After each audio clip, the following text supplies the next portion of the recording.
اور سلیمان کے عہد حکومت میں شیاطین جو کچھ پڑھا کرتے تھے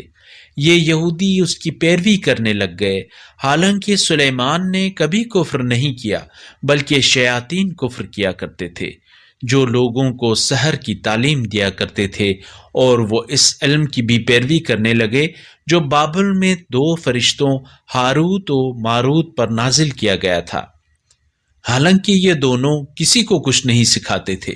جب تک اسے خبردار نہ کر لیں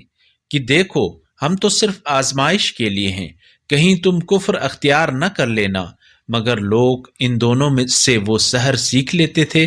جس سے وہ مرد اور اس کی زوجہ کے درمیان جدائی ڈال دیتے،